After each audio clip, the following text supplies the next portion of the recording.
Good evening. I'm Bill Bowie, and welcome to our committee and board This meeting. conference is being recorded. Only the main conference is recorded.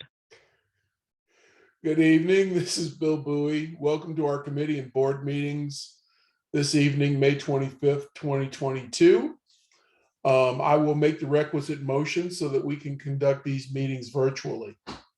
To conduct this meeting wholly electronically and to effectuate both the emergency procedures authorized by FOIA and the Fairfax County Emergency Ordinance, the Park Authority Board needs to make certain findings and determinations for the record, as we did at our first electronic meeting.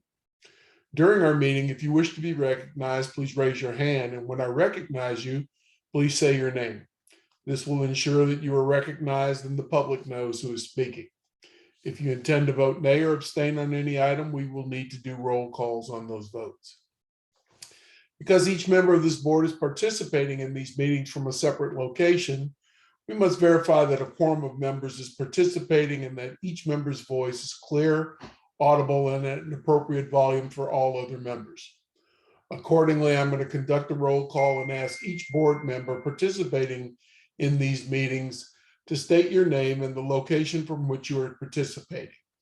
I ask that each of you pay close attention to ensure that you can hear each of your colleagues. And following this roll call, we will vote to establish that every member can hear every other member. And we will go alphabetically. Also, as the evening progresses, if additional board members do join us for our meetings, I will ask them to verify their audibility and their location. Abna Adu. Abna Edu joining from my residence in Lee District. Maggie Godbold.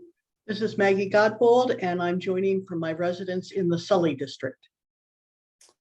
Linwood Gorham. This is Linwood Gorham, and I'm joining from my residence in the Mount Vernon Magisterial District. Tim Hackman. Tim Hackman, participating from my residence in the Drainsville District. Ron Kendall, are you there? I do not see Ron Kendall. So Faisal Khan. This is Faisal Khan at my residence in Providence District. Ken Quincy, are you there? I don't see you there either. Mike Thompson. This is Mike Thompson from my office in Alexandria. Jim Zook. This is Jim Zook from my home in the Springfield District. And I'm Bill Bowie, and I'm participating from my residence in the Hunter Mill District. Bill, at this, me in? Ron Kendall? No, Kyle Stone. Kyle. Oh, Kyle, Yes, I'm sorry, I'm Kyle sorry. Stone. And Ron just joined as well. This is Kyle Stone, Braddock District Park Authority representative calling from George Mason University. Ron Kendall? Ron Kendall joining from my home in Mason District. Okay. And we're still missing Ken and Cynthia. Okay. All right. At this point, I will pass the virtual gavel over to Vice Chairman Godbold so that I may be heard to make the requisite motion. I move that each member's voice may be adequately heard by each other member of the board.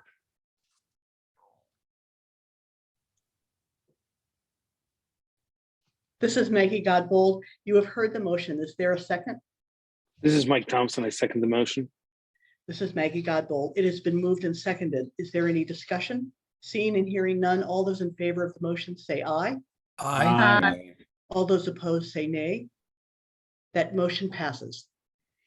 Thanks, Maggie. This is Bill Bowie. Second, having established that each member's voice may be heard by every other member, we must next establish the nature of the emergency that compels these emergency procedures, the fact that we are meeting electronically, what type of electronic communication is being used, and how we have arranged for public access to this meeting. Therefore, I move that the state of emergency caused by the COVID-19 pandemic makes it unsafe for this board to physically assemble and unsafe for the public to physically attend any such meeting, and that as such, FOIA's usual procedures, which require the physical assembly of this board and the physical presence of the public, cannot be implemented safely or practically. I further move that this board may conduct this meeting electronically via Zoom. It is so moved. This is Maggie Godbold. You have heard the motion. Is there a second? Tim Hackman, I second. Thank you. This is Maggie again. Is there any discussion? Seeing and hearing none, all those in favor say aye. Aye. Aye. Any opposed, say nay. Mr. Chairman, the motion is approved. Thank you, Maggie. This is Bill Bowie. So now that the preliminary matters are completed, we can begin with our Resource Management Committee meeting.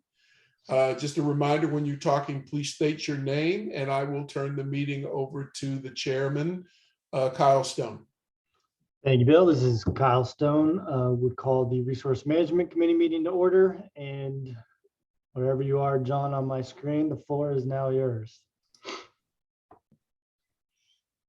Evening, everyone. I'll introduce Dr. Katie Edwards and Dave Waller today to speak on the counties and the park authorities partner cooperation on the deer management program. Hi, thanks, John. This is Katie Edwards. I know most of you on here. If I haven't met you in person, it's nice to meet you virtually. I'm Katie Edwards. I'm the Wildlife Management Specialist with the Fairfax County Police Department. Today, I just wanted to provide a brief update on the deer management program. Within the board package that you received, it includes a lot of information on the harvest results from last season, as well as our operational plan moving forward, including several of the new proposed parks, as well as a park list by supervisory district broken out. I'm not going to highlight all of that information, but just touch on really the important components going forward. Allison, if you could advance the slide, please. As most of you are well aware, we've had the deer management program for numerous years, going on over 20 years at this point since it was appointed by the Fairfax County Board of Supervisors. The program is implemented by the Fairfax County Police Department within our Animal Services Division, and that's done in partnership with the Fairfax County Park Authority, Nova Parks, and also other public landholders, including the Bureau of Land Management and the Nature Conservancy.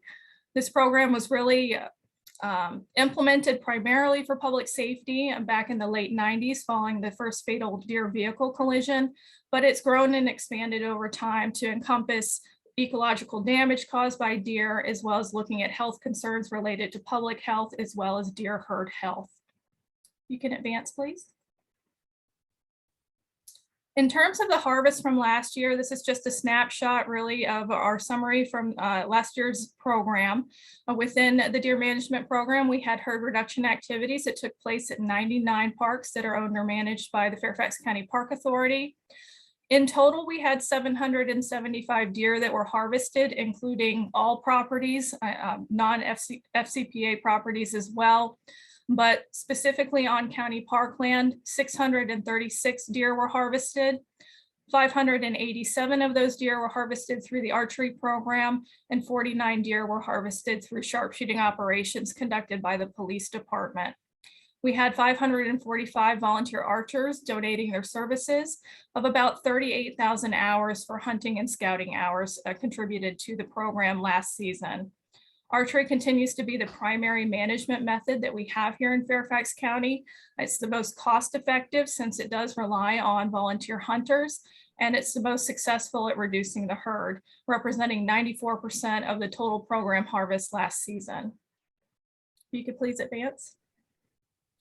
These graphs just show the overall harvest by strategy since the program began back in fiscal year 1998. You'll see that archery since 2010, when it was really first rolled out and expanded to a greater level, has contributed to 82% overall of total harvest since that time, with about 12% contributed by sharpshooting, 6% by managed shotgun hunts, and then around 1% by contract sharpshooting that was done in specific parks for a number of years. Overall, the trend we're seeing is that since the archery program was implemented in the county, you'll see a sharp increase in the deer harvest overall, which are the large green bars. And then in the past few years, we've seen that harvest is reducing over time. So this year, again, we had 775 deer harvested overall in the program. This is looking at that downward trend that we've been seeing over years. This is not something that we're alarmed about. This is actually the trajectory that we want to be going, because as we're reducing the deer herd within the county, there's fewer deer on the landscape. it's harder to hunt them. So we should see those harvests level off and be going in a downward trend. We did have fewer hours contributed by hunters last year. This is probably a response to people going back to work, getting back to their normal routines and not spending as much time in the woods. So we are taking that into account, looking at these harvest trends going down, that there were fewer hunter hours contributed. So we're going to keep looking at that for the next couple of years, especially once we get out of this COVID era, to see if that stabilizes and keeps going in that trend that we've been seeing for the past few years. You can advance, please. Within the deer program, we use multiple methods for monitoring the deer herd and conflicts posed by deer.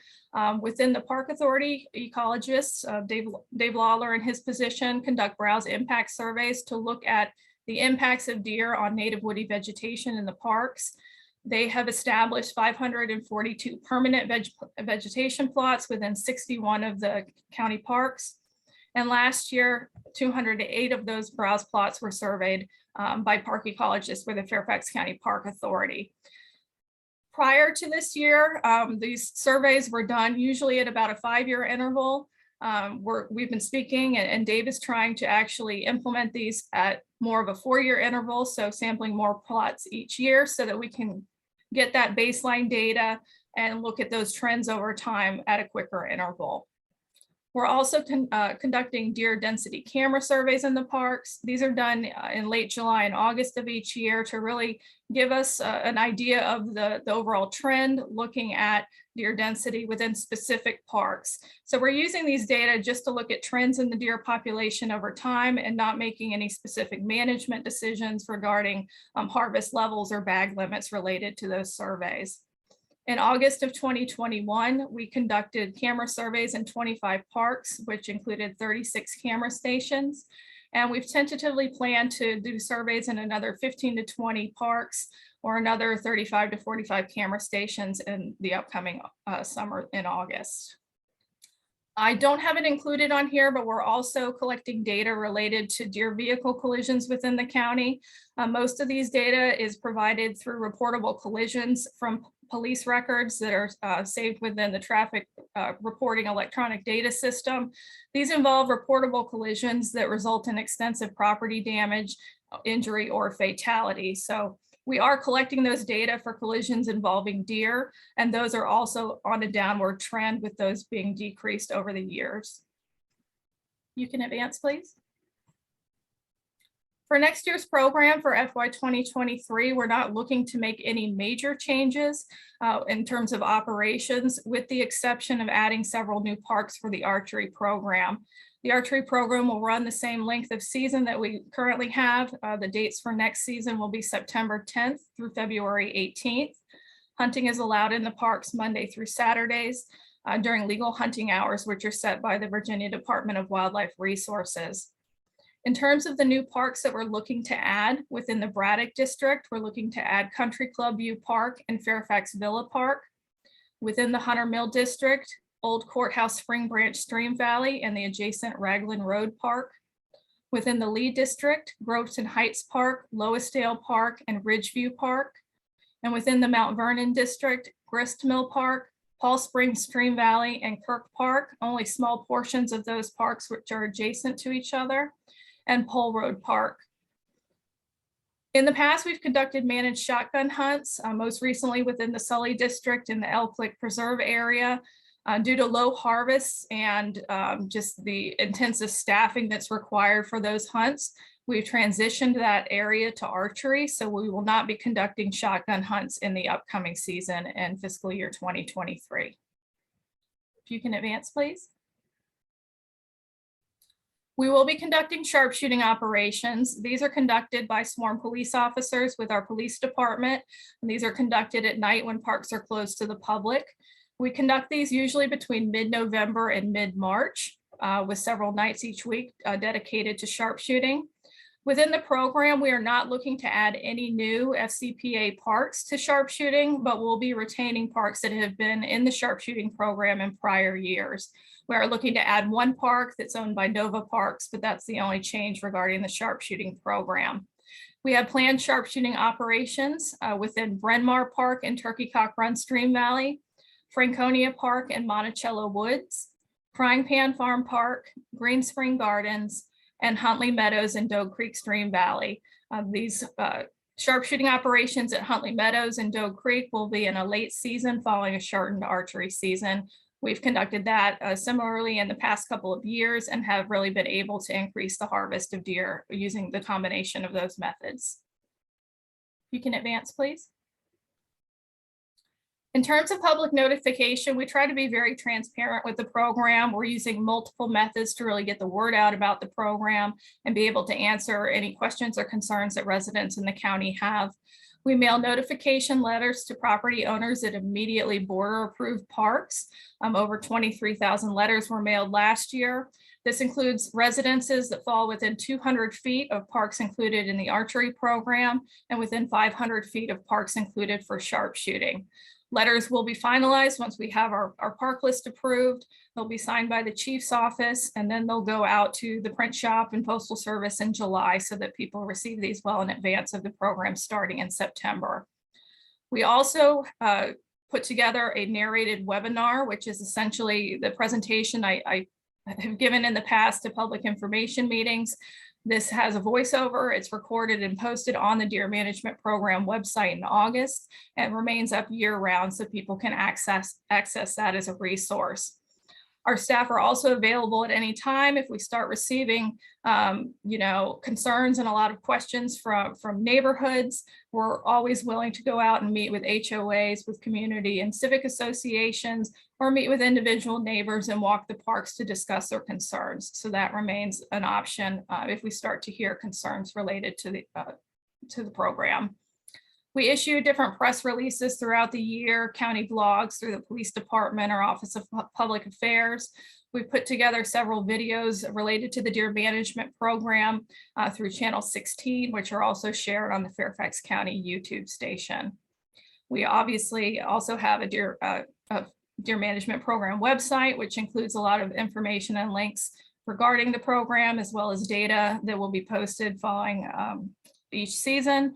And then visibly in the parks, we hang signs up every season, usually in August prior to the season starting in September, to notify people of deer management activity in the parks with the archery program.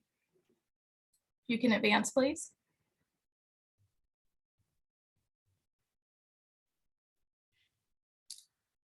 And lastly, another thing that we've really started putting a lot of effort into is looking at deer herd health within the county with specific attention given to surveillance for chronic wasting disease.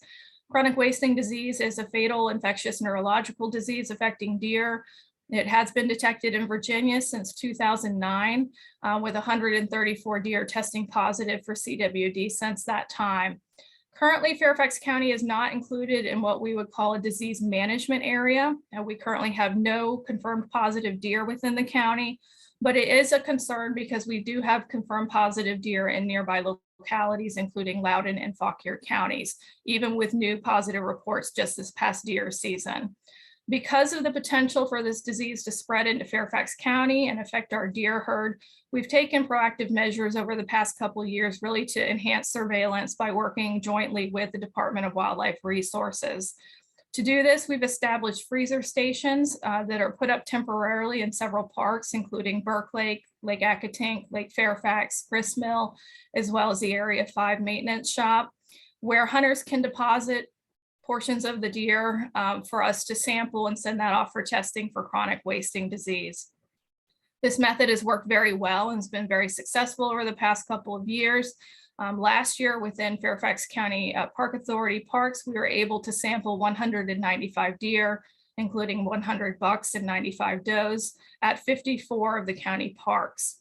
In total, counting non-FCPA properties, we sampled 225 deer for chronic wasting disease. The past 3 years, we've sampled 458 deer. And again, as I mentioned, all of these deer have come back as CWD being not detected. So moving forward, since this method seems to work well for being able to collect deer, especially from the archery program, we're going to implement the freezer stations again and make this essentially a normal part of the program moving forward to collect deer for CWD surveillance. If you can advance, I think that might be my last slide. Yes. So that is all I have for the PowerPoint presentation, but obviously I'd like to open it up for any comments or questions or concerns that you all have regarding the program. Great report. Thank you very much. Questions? Not seeing any. I have one of my own, but I'll wait to see if anybody else has any first. Mike? Hey, I'm sorry, I've gone through, I'm sure it's in here. I just can't find the numbers. I saw this about the surveillance of the herd size and stuff. Is there actually numbers that say we think we have approximately this many deer in Fairfax County right now versus previous years? Hi, this is Katie Edwards. To answer your question, we don't have a number for a countywide estimate. It's just not something that we can realistically accomplish because of the amount of private land within the county. So we've targeted the surveys at specific parks. So within those parks, yes, we collect all the camera images, we analyze that. So we have an estimate of the number of deer and then additional herd metrics related to that. So the thought is to use that over multiple years to really look at that trend, but it's more at the localized level and not at the county as a whole.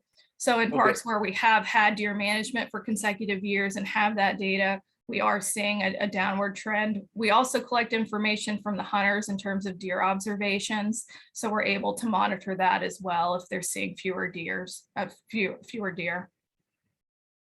Yeah, this is Mike Thompson again. The reason I ask is in order to really measure our success, we need to understand, you know, are we really impacting the numbers in the herd?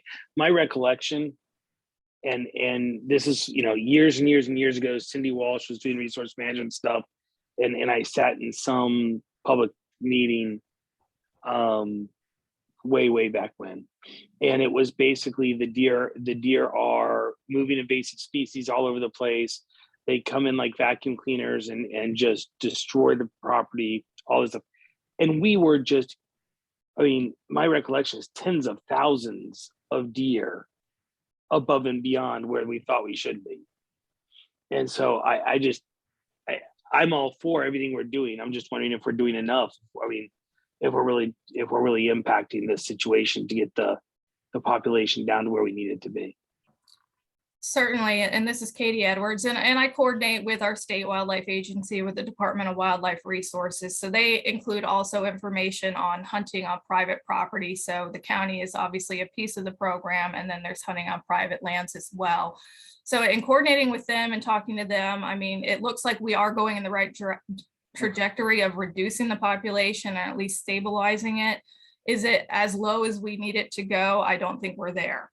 With the use of archery, it does have some limitations where we're probably not going to get that very low threshold of density using that management method, but that is the most available, effective in terms of cost and manpower to implement within the county, as well as looking at safety guidelines with that. So we are seeing lower densities in many of the parks that have had deer management for years, but I can't say as a whole over the county, just because we don't have a number for the county and a way of assessing that at the county level. All right, thank you. You're welcome. Katie, this is Kyle Stone. Are we learning anything yet with those browse surveys? I know I've seen those on these reports for at least a couple of years now. Sure, Kyle. This is Katie Edwards. I'll speak briefly, and then I'll see Dave Lawler may want to speak more to that. But we have been looking at least some of the baseline data, and then parks where we've had surveys done for numerous years. Again, it takes a long time to see vegetation regeneration, obviously, so it's a long-term process to collect these data. We recently were I was working with the Park Authority, and even John Burke might be able to respond to some of this on the Natural Resource Management Plan, I believe it was, for the Western parks. and looking specifically at browse in those parks. And overall, those browse scores were improving. So we were seeing that downward trend, and which essentially means they were going from more heavy to severe browse to more moderate levels. So at least on those park levels, looking at ones where we have multiple years of data, it does look like we are seeing improvement in browse impacts by deer. Dave, did you have any comments that you wanted to make on that? Yeah, Kyle, this is Dave Lawler. So that was one of the reasons I wanted to bump up the interval from 5 years to 4 years. In some instances, we still haven't gotten a second browse survey done in a specific park. So we haven't seen what the deer program's doing yet. So one of the things I'm doing, aside from increasing the number of browse surveys we're doing each year, is I'm also going to include a certain number of parks, probably around 10, and do those surveys each year, so we can actually see year-to-year data. With so many browse surveys, it's impossible to do them all, of course, but we are seeing improvements in the vegetation. I could say that from the browse surveys I just did this past year, but I worked at Huntley for 17 years, and I can say for sure that we are seeing impressive improvements in the vegetation at Huntley. And I actually increased the number of browse survey plots at Huntley this year, just to increase the scope of what we're doing there, because that's one of the few parks that we're sharpshooting and archery hunting. So I feel like we're probably making a bigger impact there than we are in some parks, but we are seeing improvements. I was at a beautiful section, a little difficult run today. That was impressive, high quality habitat. So we are definitely seeing improvements. The program's working. Great, thank you. Ken, do you have a question? Yes, how does our program compare with those in other jurisdictions? Not necessarily just in Virginia, but say Maryland also. Or Ken, this is Katie Edwards. Our program is actually used as a model in a lot of areas. So our staff get a lot of calls from other jurisdictions that are wanting to start deer management. So within our area, I mean, there are several localities that have deer management programs. Closest to us, Prince William County started one that was essentially based on our program. That was conducted, I think, only for 2 years, and then they've basically put a pause on that because they don't have staffing in place to oversee management of it and funding for it. So that's something that's been on a hiatus for now. The closest comparable program is probably Montgomery County in Maryland. They have a heavier sharpshooting program and have started an archery program essentially based and modeled after ours as well, to an extent. So we've coordinated closely with their staff to discuss what's working, what's not with either agency to try and learn from each other. So theirs is probably the most comparable. I don't know offhand what their total harvests are. But they're kind of the counterpart to us, in which they have both archery and sharpshooting, but heavier emphasis on sharpshooting, where ours is heavier emphasis on the archery program. Others locally, Arlington County right now is kind of having discussions on whether they want to start a deer management program. They've recently conducted a drone survey of the county natural areas to get an estimate of the deer herd there, and have reached out to us for information as well on how we have implemented our program, and some additional information provided to them to help them kind of work through whether it's something they're interested in doing. So they're kind of working through that with their board and with their parks division as well as the Master Naturalist group, which is really spearheading a lot of education and outreach in that area.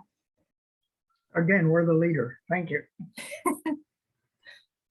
Yeah, hi, this is Dave Lawler, Ken. Just to add on to what Katie was saying, we were the first county to ever have a deer management program.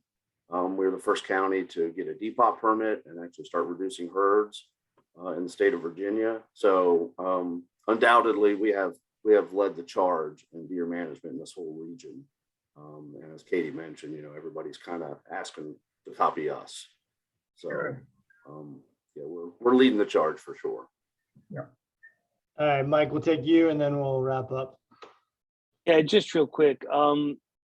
Back when this started, we used to get lots of public complaints about why we were doing any kind of deer herd management. And there were meetings, I remember, at like the government center and stuff, where there were lots of people expressing concerns. I'm wondering what the public response is now. Overall, I would say, I mean, I wasn't here for those initial town hall meetings, which I heard they were very controversial, a lot of opinions on that. We definitely still get our share of calls and emails of those that are opposed to lethal deer management. We hear also a lot from the same individuals each year that are, wanting alternative methods to be used. But we also have heard a lot of support for the program. Usually, especially those who work in government probably know, usually hear people when they're unhappy about something or they're needing something. It's not usually somebody that's calling you to tell you you're doing a great job, but we have definitely heard from more people that they're having less property damage, that they're able to plant their landscaping. We've heard from people visiting the parks that they're seeing rare species again with vegetation. So all positive impacts that we're hearing from numerous people. For the general public, I'd say a lot of people are more accepting of it. They might not necessarily be on board with deer management, but again, since it's been conducted for so many years, we try to get the information out there and make ourselves available. I think a lot of people are more accepting of it now that they have a better understanding of what we're doing. All right. Thank you, Katie and Dave. With that, I will adjourn the Resource Management Committee. Thanks, Kyle. Mr. Quincy, who are you and where are you? I'm Ken Quincy. I'm participating from my home in the Providence District. I apologize for being late, had problems. Well, you are also the committee chair of the Budget Committee, and Right. the show is yours. Okay. Ken Quincy, as I said, and I will call the Budget Committee meeting to order. It is 6:50. And I will ask Mr. Mike Peters to present the budget items. Mike? Thank you very much, Mr. Quincy. This is Michael Peter here, and I am pleased to talk today about where we are as of the end of the third quarter officially. You had some board documents that we sent out along with this, but it's my opportunity to go over them in a little bit more detail. Next slide, please. So our first item, we'll talk a little bit about the general fund. And again, reminding everyone, this is the only revenue source that we have here is for RecPac.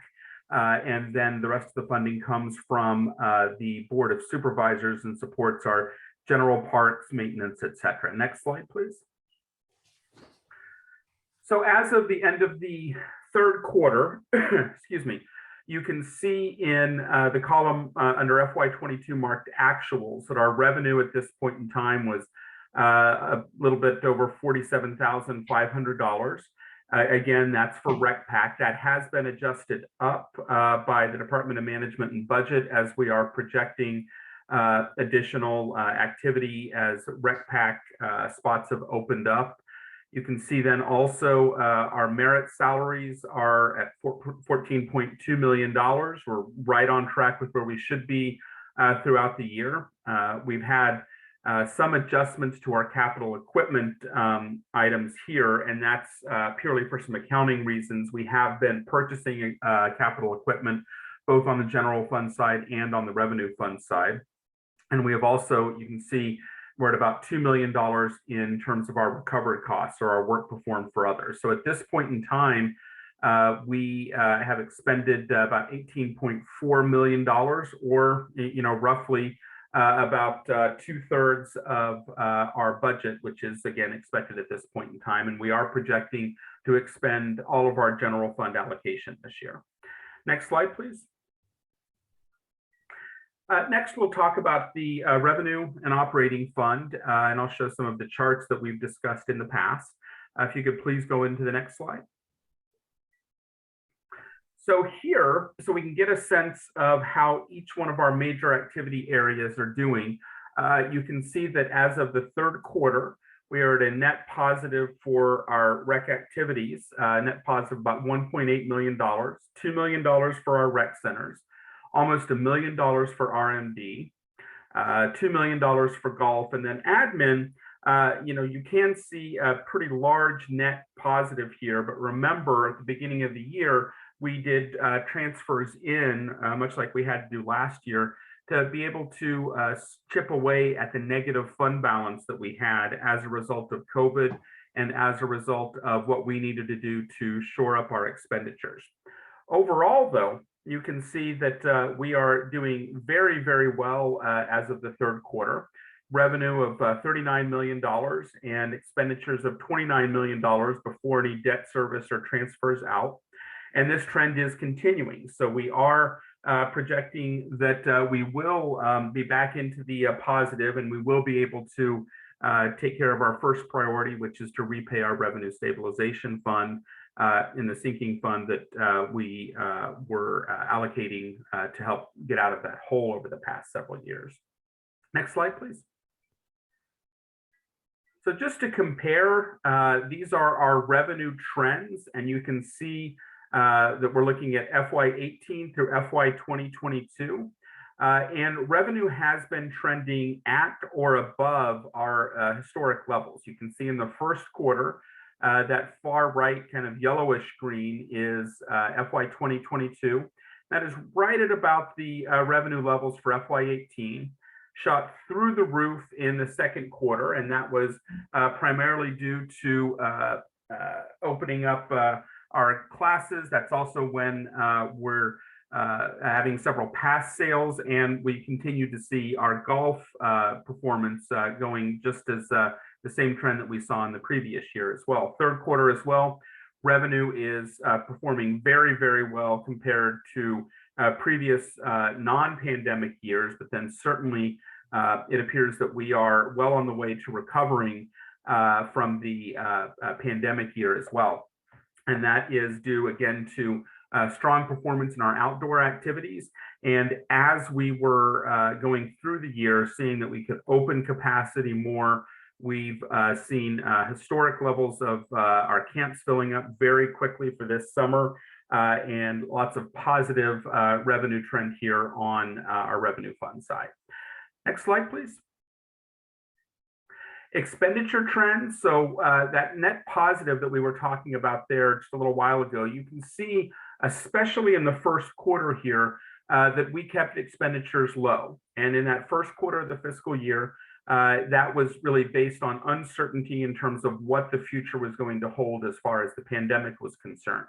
We brought expenditures back up to our general expected level in second quarter.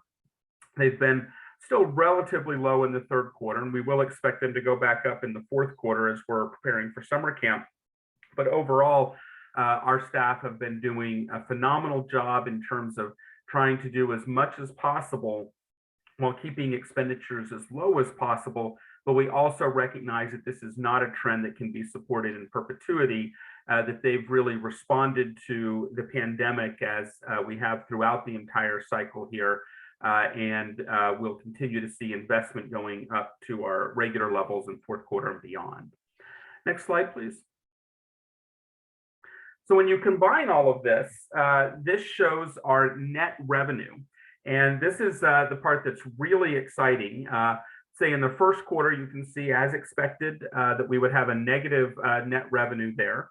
First quarter with camps, with so much happening there, but it was a smaller net revenue than we usually see. But then we go into the positive in the second quarter. And again, that's primarily because we're still focused both on saving expenditures where we can, and we continue to see growth in golf and growth in terms of what was limited capacity in our classes and camps as well. Third quarter, that net revenue has gone in a very, very positive level here. And again, you'll continue to see positive revenue in the fourth quarter as well. Next slide, please. So here, just to recap the entire revenue fund together, we have comparisons to FY19 and FY21.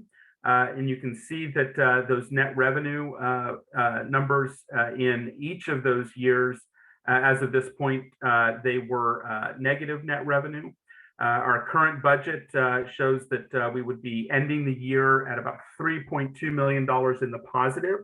again, able to repay the negatives and begin to build back into our growth, into the projected levels that we're trying to reach in the revenue stabilization fund of between 5 and 10% for whatever may happen in the future. Our actuals, again, we're doing very, very well with $39 million in revenue and transfers in, $30 million in expenditures. And this trend is continuing. So we look forward to reporting after the end of the fiscal year that we have filled that hole and we're operating in the positive as far as our fund statement is concerned. And I believe, Allison, that's my last slide. So if there are any questions, I would be happy to answer them now. Questions? I don't see any. And I have a process question. Oh, This is Mike okay. Thompson. My process question is that there's a note that we may have to get a consensus to move forward on something, but these were listed as information items. So do we need a consensus to move these two items forward? I was kind of confused. No, we don't. Sorry, apologize for that. No, we do not. I just wanted to make sure that we got that covered. Thanks. I was confused too, Mike. Any other questions? Yeah, I have a question, Ken. Yes. Yeah, I just wanted to ask if there's anything you could talk to us about as far as either deferred hiring or deferred maintenance this year. Because we do need to add staff. I know that from being around the parks. I just don't know on the equipment side if we've got some maintenance things that we need to address in coming years that we may have put off this year. Well, I can speak to that on both levels there. First of all, on the hiring side, we do have about 50 active recruitments, and that's both general fund and revenue fund. And that's heavily tilted towards our maintenance staff. We're hiring for our field maintenance crews. We're hiring for some of our area maintenance crews. And we're working very hard to reach out there and replenish the ranks, so to speak. As far as deferred maintenance is concerned, we have been working through higher level deferred maintenance projects in our sinking fund allocation, as well as what we have from the Recovery Act funds that we were awarded this past year. And that's about $12 million in different projects that are happening throughout the system. As far as our regular maintenance, in terms of dealing with trees, keeping up with our restroom renovations, keeping up with fields, we have not held back expenditures in that side. Really, where you've seen the hold on expenditures was really more on the program side. So we've been working very closely with Kurt Lewis and with everybody in park operations to make sure that we're able to keep things going at the level that we need to be able to keep up with and start to erase some of those deferred maintenance issues from the past as well. And Sarah, I believe you would talk a little bit about equipment. Sure. Sarah Baldwin, Deputy Director. We've been working with park operations and golf and all the other divisions over the last couple of months to prioritize our capital equipment needs. You've heard the number that we have in terms of backlog of capital equipment that needs to be replaced. So we worked with park ops as well as golf over the last couple of months to prioritize their needs.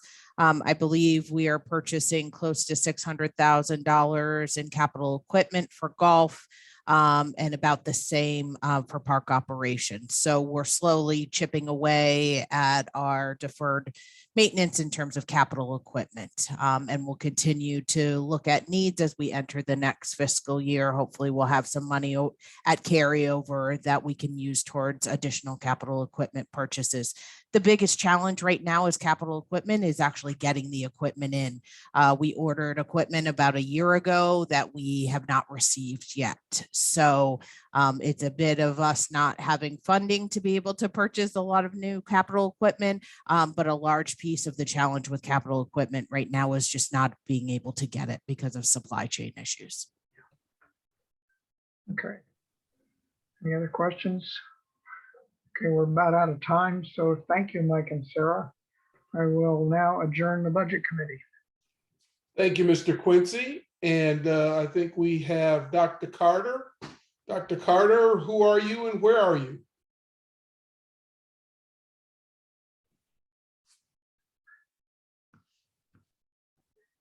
Dr. Carter. I am here.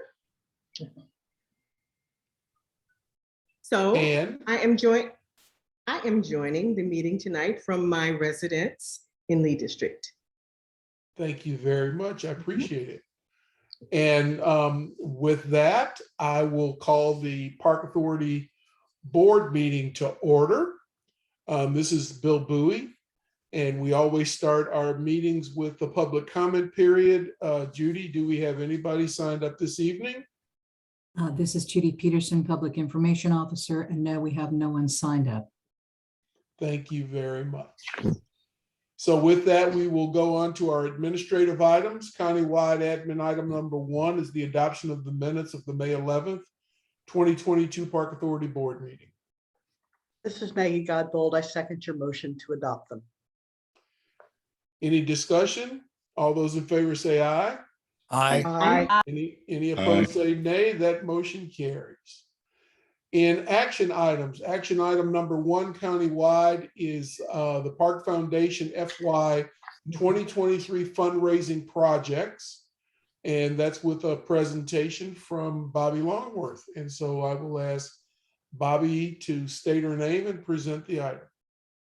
Thank you, Bill. This is Bobby or Roberta Longworth, and I'm here from my home in Centerville, Virginia. We're pleased to present the official projects for FY23. And these projects have not been changed dramatically, given that our main focus and our capital campaign continues to be the Sully Woodlands Stewardship Education Center. And we also have a focus on unrestricted funds for flexibility. And additionally, you will see that if we can go to the previous slide, Allison. Thank you very much. So we continue to raise funds for Rec Pack Summer Camp, and the PAC program is included in that. Because Rec Pack is offered throughout the county, we are able to reach more people within that population of need. And so we're combining those two, but still continuing the service and raising funds for both. And of course, Summer Entertainment Series continues to be extremely popular, and we are pleased to share that we are ahead of schedule in that we're raising funds for the next fiscal year. So we don't have cash flow issues. And so we're in a great place with that, with many sponsors increasing their support.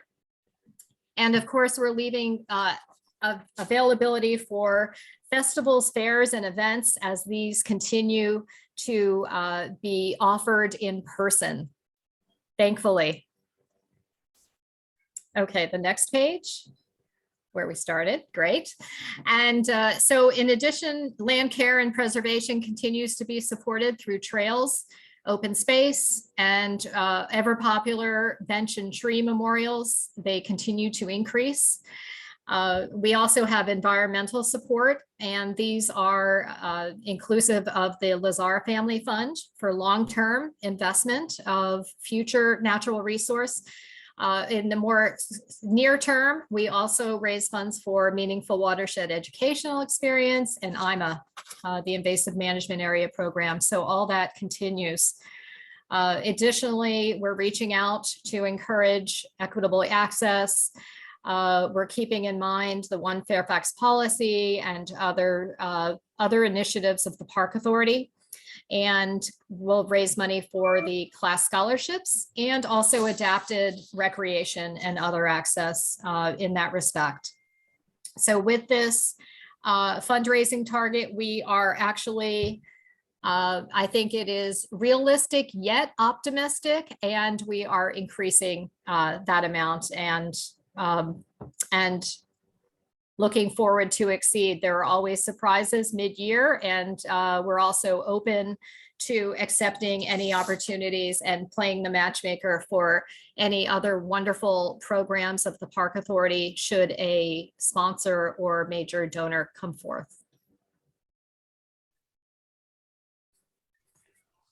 Very good. Any questions? Yeah, Jim? Yes, Bobby, thank you for the report. I am a champion for RecPac. And, I noticed, well, I guess the bottom line question is, were there a number of requests that could not be fulfilled based upon the budget amount or the amount of money set aside to handle that program? Well, I can certainly report back the delta from what we raise and what is offered through the Park Authority. If we can get back to you, Jim, I don't have that number offhand, but I know that we can certainly calculate that. And I do, there is indeed still a delta. So we are offering certain scholarships, but yet the need is great, and we're seeing that to continue to increase.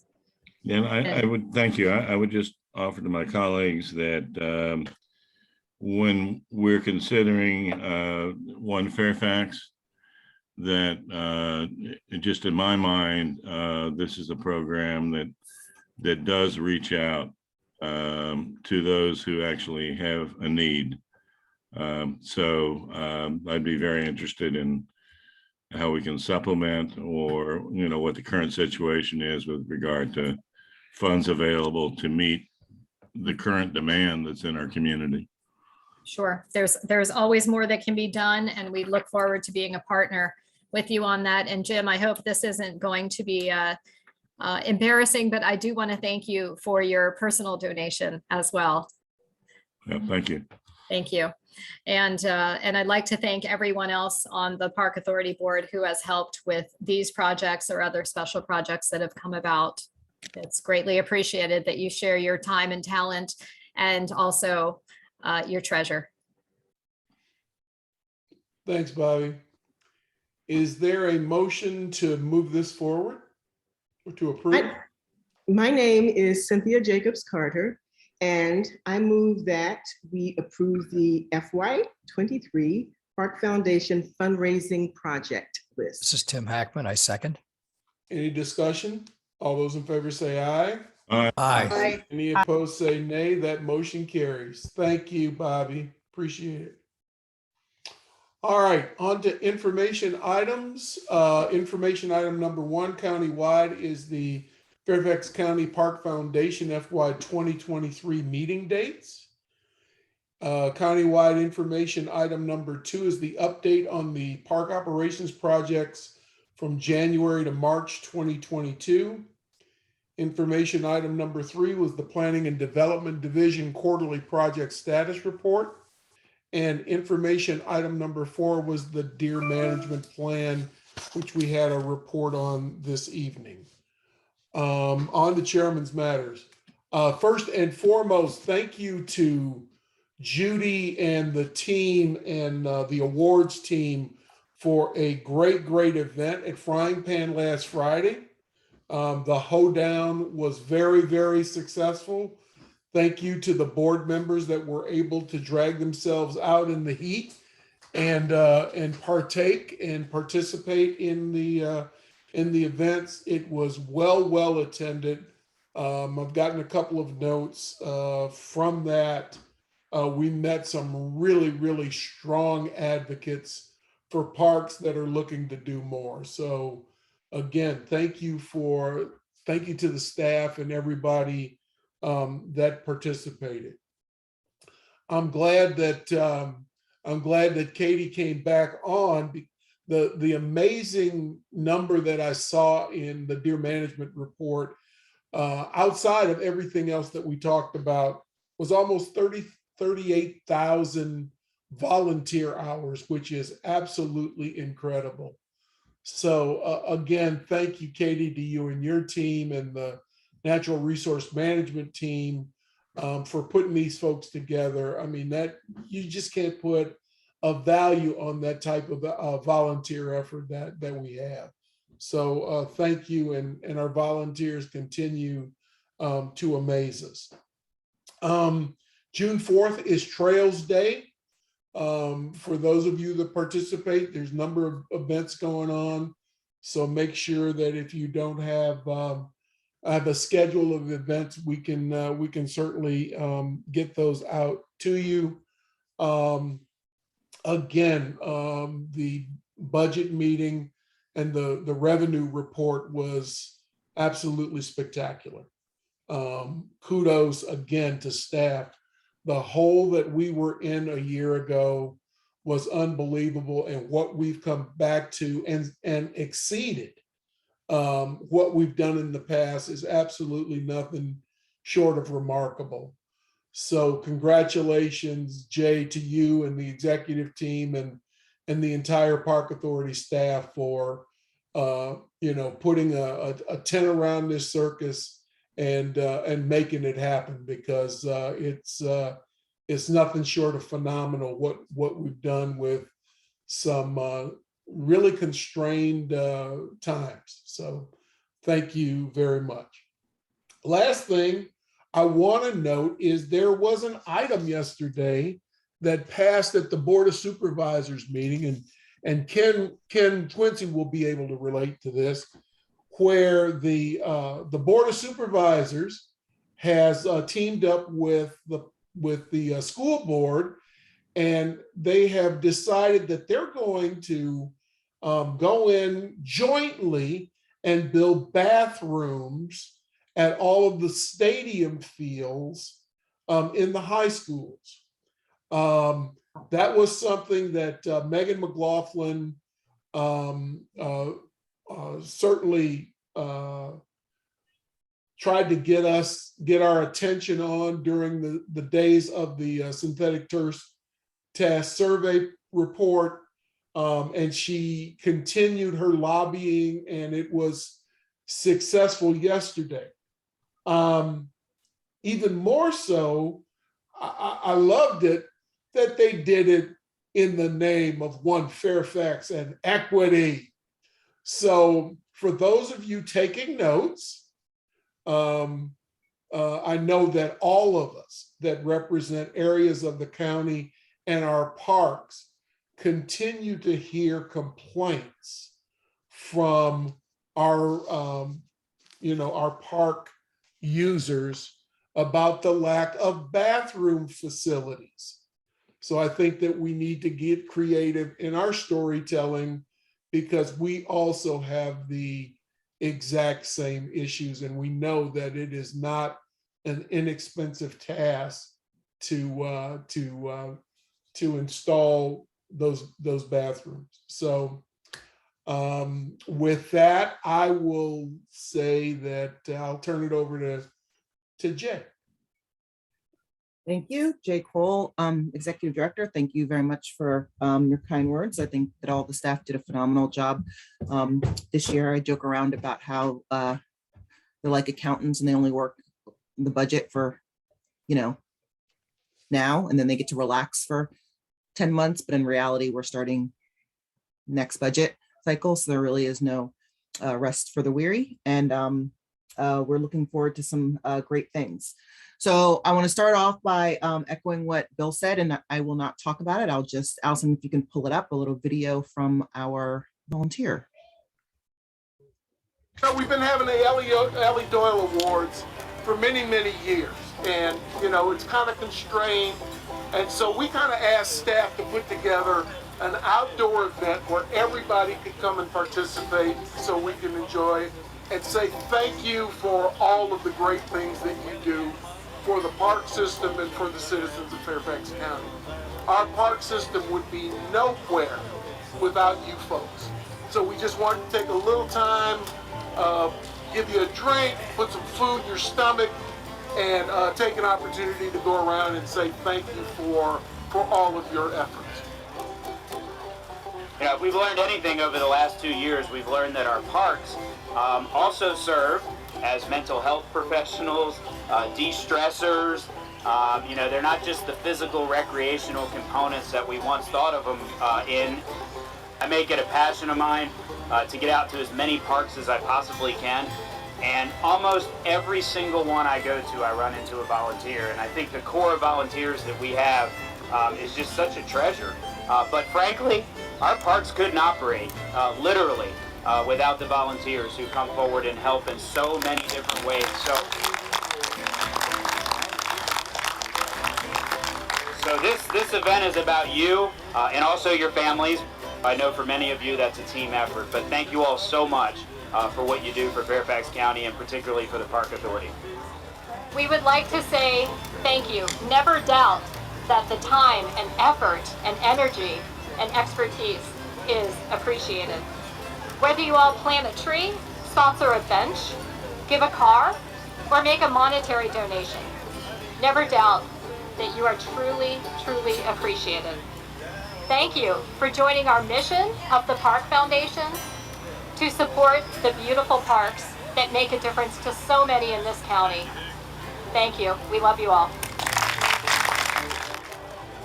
You guys run significant aspects of our park system.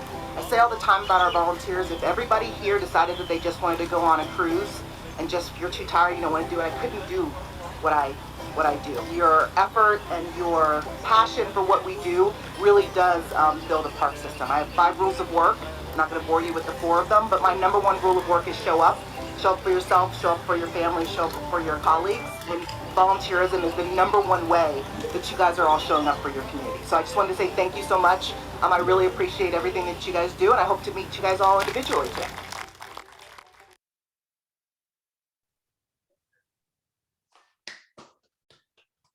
Great. It was great. We'll send it along. I'll ask Allison to send along the video as well as a link to the Flickr page so you can see all of the wonderful photographs. I think it was a really nice sort of pairing with the Ellie Doyle, a little bit more relaxed. I think I said in there that I look forward to meeting everybody there. I think I met every single person there that day. So believe it or not, I got home and said, I talked a lot, and I talk a lot normally. So I think it was really, really a great time. And thank you all who showed up and who supported the event. I think that the location was phenomenal. So thank you. Last week, we also did a weather break for channel 5 o'clock news. I'm not going to show the video of that. There's a lot of squealing and baby pigs at Frying Pan Park, but it was a pretty cool event. There's 3 different weather breaks during the 5 o'clock news that we did at Frying Pan Park with a couple of staff. So we can send that links as well if you want to check out the baby goats and the baby pigs and the gardens and everything at Frying Pan Park. And lastly, I am at 329 parks now. I am we're going to be talking about Public Lands Day in September, having an event to finish my park tour. What I'm planning on doing is leading up to that event is meeting with supervisors in their favorite parks in their district with the videographer so that we can mark those favorite parks so that, you know, nobody's going to call me Homer for finishing at Lake Fairfax and ignoring the other supervisors. So I'll be doing a walk with each supervisor in their favorite park. Let me know if you're interested in joining us, and I'll let you know, and that'll probably be August, so we can be done by September. That's all I have. Back to you, Chairman Bowie. Very good. Thank you very much. Mr. Zook. Thank you, Mr. Chairman. I do want to support the chairman's remarks and appreciate the staff coming out, recognizing the volunteers. And the next time that we have that event. And, you know, I'd like to dish out the macaroni if that's not a problem. Because I think I probably get to keep whatever macaroni I don't dish out. So anyway, I appreciate the staff doing that. I know it's difficult, and not difficult, but encumbering with other things that are going on. And I just wanted to, I guess, actually praise the staff for making that effort and coming out there. And I know it's minor amongst the many things they do, but I just wanted to recognize it. Thank you, Mr. Chairman. Thanks, Jim. And you've discovered the secret to the catering exercise is if you do it, you get to keep what's left. That's great. Ken? I just want to underline what's been said about and give kudos to staff of the Park Authority as well as the Park Foundation for their work on the very successful volunteer event. I have heard from a couple volunteers since, and it was most appreciated, I believe, and probably overdue. And I also want to underline what you said about the work that was done, that was reflected in the Budget Committee report. It was, as you said, phenomenal, and kudos to staff on that also. That's all. Thank you. Maggie? Thank you, Mr. Chairman. I'll pass right now, except to just say ditto to all the kudos for the staff. You guys are just outstanding. Thank you. Thank you very much. Tim? Thank you, Mr. Chairman. Tim Hackman, great event at Frying Pan, good opportunity to meet, learn, and network. So thanks to everyone, and I will pass.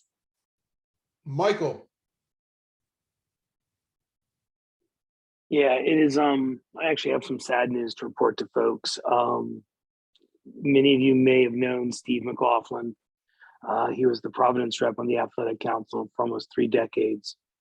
Last night, during a committee meeting that I was chairing, we did not know why Steve had not gotten onto the committee meeting or what had happened. And we found out at the end of the call that just a couple hours before that meeting, he had a heart attack and died.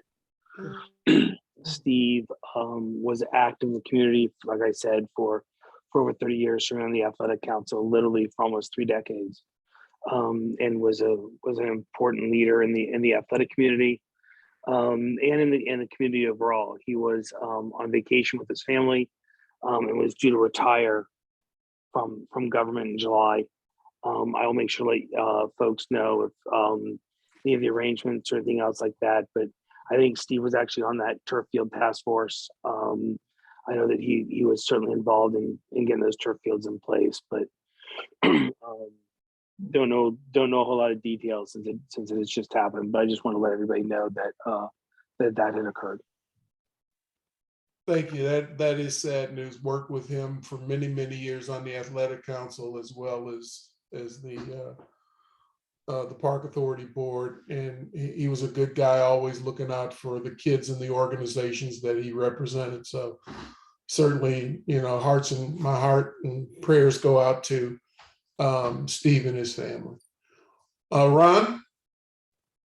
I also want to say thank you, I guess, the folks at for the hoedown. Both staff and the foundation did a wonderful job. And I also would be happy to volunteer for the food line next year. We should have it as a movable feast to make sure every district gets its chance to host this event, but I'm happy to go wherever it is. I'd also like to thank the county staff and those supervisors who helped us get through a hard time. They've listened to what we said.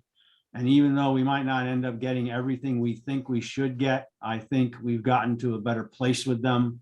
And the staff did a great job in explaining why we do what we do and how we need to get things done in the future. So thank you to everyone. Thank you. Linwood? Just going to echo what a lot of people have said already. That hoedown and celebration for our volunteers, I think, is one of the better ideas that we've had recently.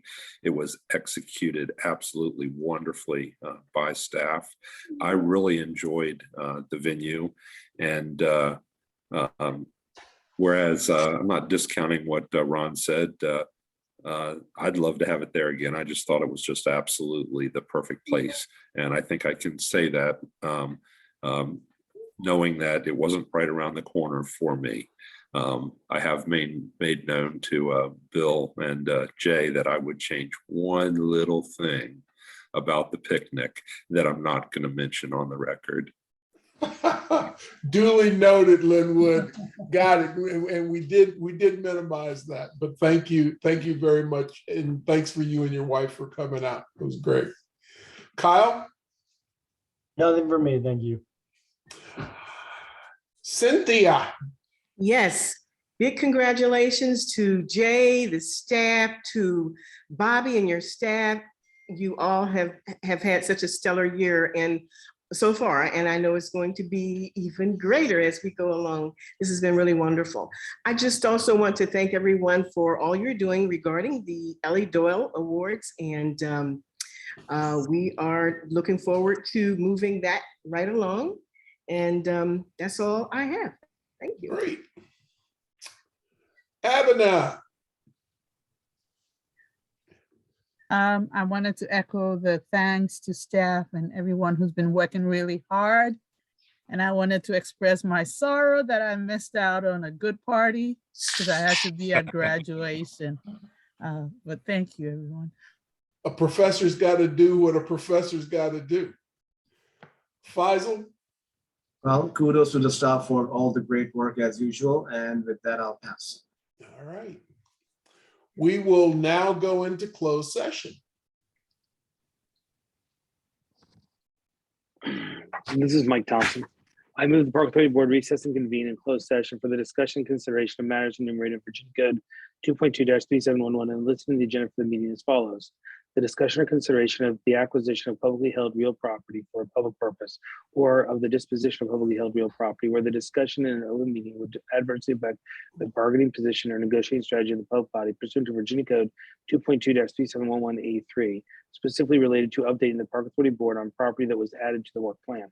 This is Tim Hackman. I second. All those in favor say aye. Aye. Aye. Any opposed say nay. That motion carries. We will now go into closed session for approximately 20 minutes.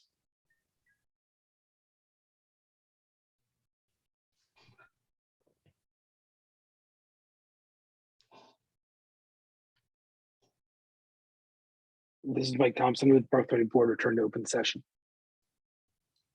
This is Maggie Godbold. I second the motion. Any discussion? All those in favor say aye. Aye. Aye. Any opposed say nay. That motion carries. This is Mike Thompson. I move the Park Authority Board certified to the best of each member's knowledge only public business matters lawfully exempted from open meeting requirements under Virginia Code 2.2-3711 and only such public business matters as were identified in the motion by which the closed meeting was convened were heard, discussed, or considered in the meeting by the board. This is Maggie Godbold. I second the motion. Any discussion? All those in favor say aye. Aye. Any opposed say nay. That motion carries. Thank you very much, everybody. Linwood, we got you home before sundown again. I tell you. Thanks, everybody. Have a great and very, very safe Memorial Day weekend, and we'll see you in a couple of weeks. See you next month. With Thank that, you. we Bye, are everyone. adjourned. Thank you. Bye-bye. Bye.